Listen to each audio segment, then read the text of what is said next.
If you have a golf ball size consciousness, when you read a book, you'll have a golf ball size understanding.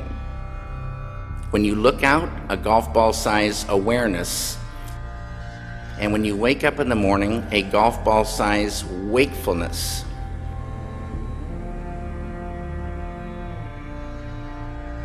But if you could expand that consciousness, then you read the book, more understanding. You look out, more awareness.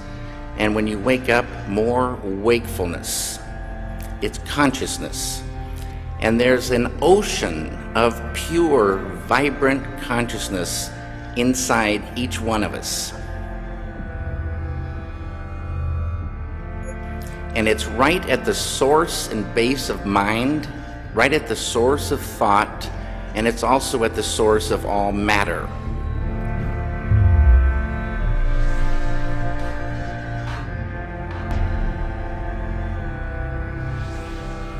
This pure consciousness is called by modern physics the unified field. It's at the base of all mind and all matter. And they now say, modern science says, all of matter, everything that is a thing, emerges from this field. And this field has qualities like bliss, intelligence, creativity, universal love, energy, peace.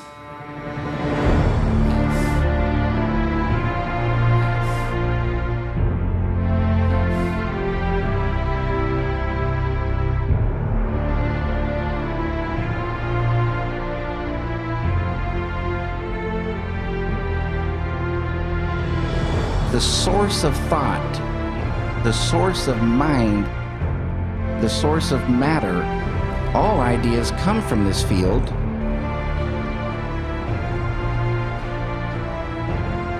The field of pure consciousness is at the base.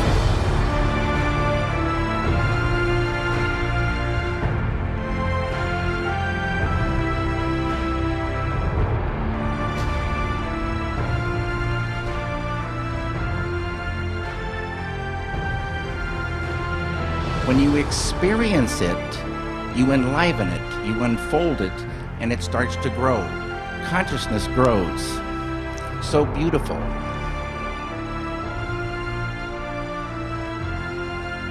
And the end result of that growth of consciousness is enlightenment, which is the full potential of the human being.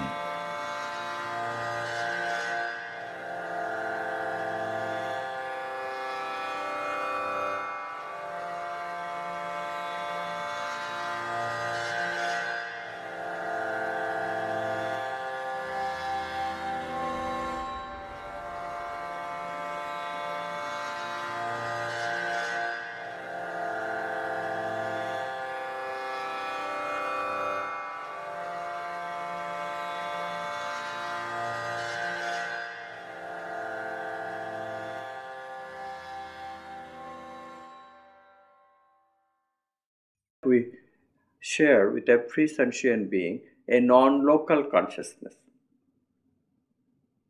Consciousness is the same for all of us. It's a cosmic consciousness.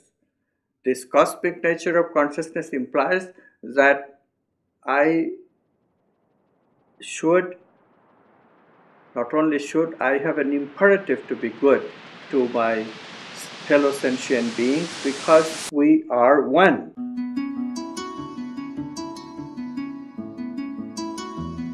We are one. We really are one. You and I are not separate ultimately.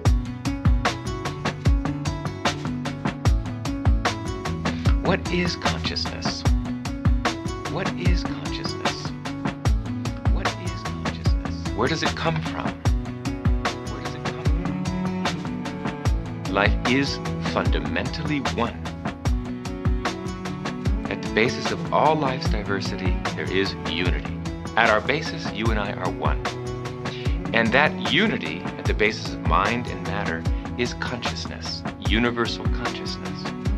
So with that deep understanding that consciousness isn't created by the brain, it's not purely an outcome of molecular chemical processes in the brain, but is fundamental in nature. It's the very core of nature. We call it the unified field. At the core basis of the universe, the foundation of the universe, is this single universal field of intelligence, a field which unites gravity with electromagnetism, light, with radioactivity, with the nuclear force, so that all the forces of nature and all the so-called particles of nature, quarks, leptons, protons, neutrons, are now understood to be one. They're all just different ripples on a single ocean of existence, a single universal field of intelligence, an ocean of existence at the basis of everything, mind and matter.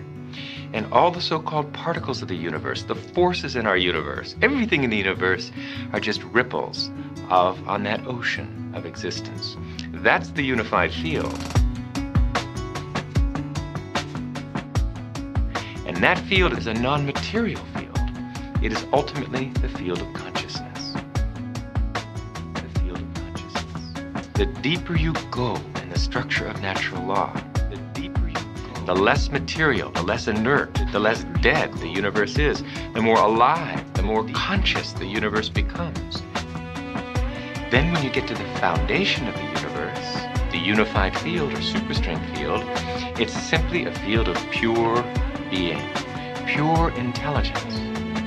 Intelligence because it's the fountainhead of all the laws of nature, all the fundamental forces, all the fundamental particles, all the laws governing life at every level of the universe have their unified source in the unified field. That makes the unified field the most concentrated field of intelligence in nature. Non-material, dynamic, self-aware intelligence. Those are the properties of the unified field.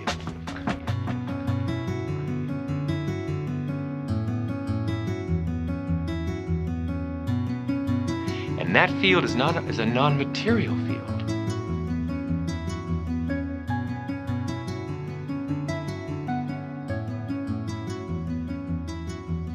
It is ultimately the field of consciousness. At that fundamental level, we are all one. The unified field, oneness, unity, oneness and unity. It's so beautiful. Hunab production.